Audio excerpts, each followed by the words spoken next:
Hello, my name is Amy Sturkey. I am a pediatric physical therapist, and I am here with, earlier we did some interviews with Joshua Broughton. I'm here with his parents. So this is Peg and David Broughton. And I think it's just interesting to hear Josh's life from their perspective and just how they navigated life with Josh. Let's talk about family. How were your family with Josh? Well, we have two younger kids. They grew up with, they're younger than him, so they didn't know anything different or better. Yeah, this is just their life. Going and sitting in the waiting room at PT twice a week for years and years was just part of their routine. They would bring their dolls and homework and whatever, and it was just, that's what it was. Well, and he was a sibling too, so, they would still fight with him, and, they didn't think of him. He definitely talked back to them. Oh, yes, absolutely. Yeah. There was no, special anything for Josh. Right. He was, right. Okay, he didn't walk the same, but okay, big deal. He was still. And they had other things that they did, right? I mean, so he had physical therapy and they had dance or, right. And dance and, yeah. And he probably had to go along to those things. So, so it was just what the family does. That's what we all did, yeah. And do you feel like having a brother with cerebral palsy affected them long term for the better? Oh yeah, I think they're much more compassionate and patient for sure. They're the first two in their classes or social circles or whatever to help somebody else out when they're in need. Yeah, really, for sure. Even in stranger situations, at restaurants, somebody needs help, they're the first to jump up. Wow. Yeah. That's wonderful. Yeah. And tell me, so he goes to school. Was he the only one in his class that had cerebral palsy, or the only one in the school, or were there other kids? Tell me what that was like. Certainly in elementary school, he was the only one. Yeah. And did you have to go in and go, my child has cerebral palsy, and this is what cerebral palsy is, or? Yeah, absolutely. Well, we went to kindergarten orientation, and after the parents and teachers met the school principal and all that, we went out to the playground and had refreshments, and the kids went off and played, and they're all 4 and 5 years old, and he's got crutches. And I remember a little boy going over and picking up his crutch and using it as a shovel in a sandbox. And Josh didn't care. Josh was probably like, take it away, I don't even want it, and the parents were the ones that were mortified, and that's when you start realizing that, we didn't know anything about it 2 years ago or 5 years ago. You don't know about it, and your 4-year-old certainly doesn't know anything about it. And so the kid would be like, what is this? And Josh says, oh, I use it to help me walk. And the kid's like, oh, okay, that's cool. And that was it.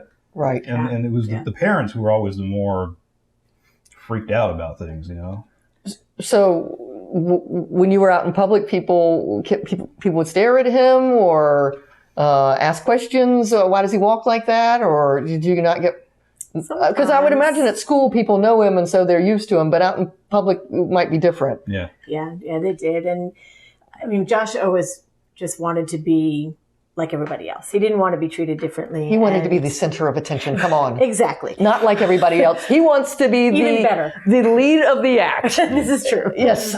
Sorry. But we didn't know a lot of things either. So we didn't treat him really differently if we didn't need to. So we would go to the mall. We would go to wherever. We would go do all the things.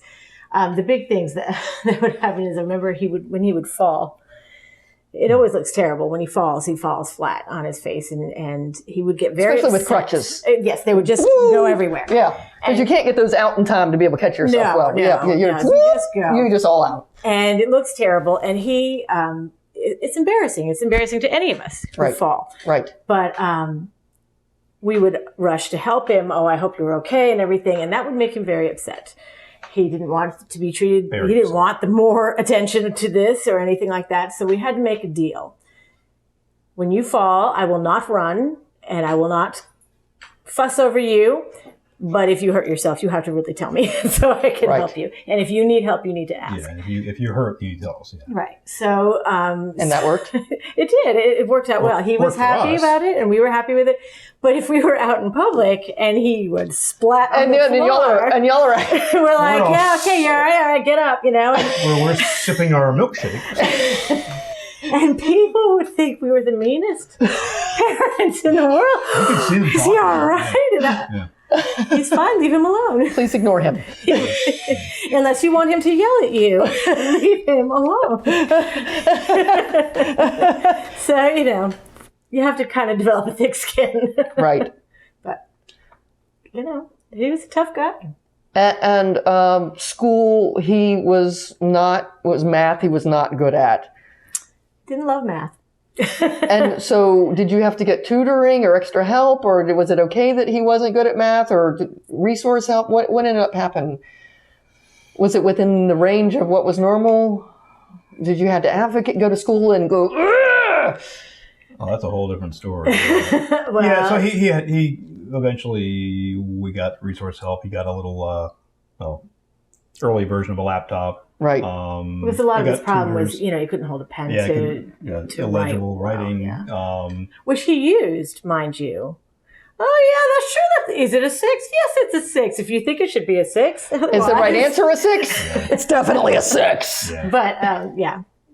So yeah, he had OT later on in school to make sure he can get around. I guess that's... Well, and to have all these things, you had to have this IEP plan. IEP man, right. And that was the trick, was to get this. And it's very complicated, and you have to have everything written in. And if, you leave anything out, then forget it. He doesn't get it. For the next year. Yes. And then getting them to stick to what they say they're going to do is not always easy. It can be a bit of a challenge. So you really do have to become an advocate for them. And did Josh go to those too, or did y'all go without him? Just we went, right? Right. I'm pretty sure it was just parents that saying what he needed, everything. And so you had to learn those advocacy skills. Mm-hmm. Yeah. Well, that to me, that was like the number one lesson in life. It wasn't just.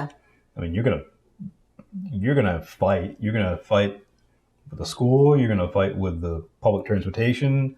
You're going to fight with the doctors. You're going to fight with the therapist. You're going to fight if necessary. You're going to fight with each other. You're going to fight with your kid. I mean, everything. You're going to and actually, your therapist might not agree with your pediatrician. Might not agree with the surgeon or the neurologist.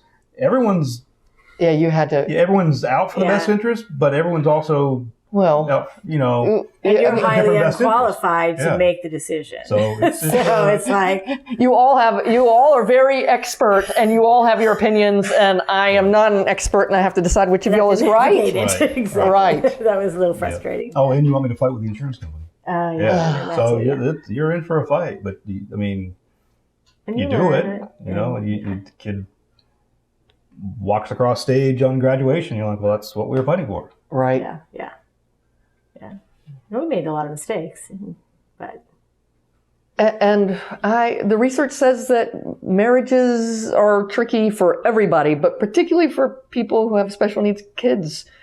I imagine that sometimes amplified the strain. It could be, but I cannot imagine doing it without having a partner. My gosh, if we hadn't been both on the same page with everything.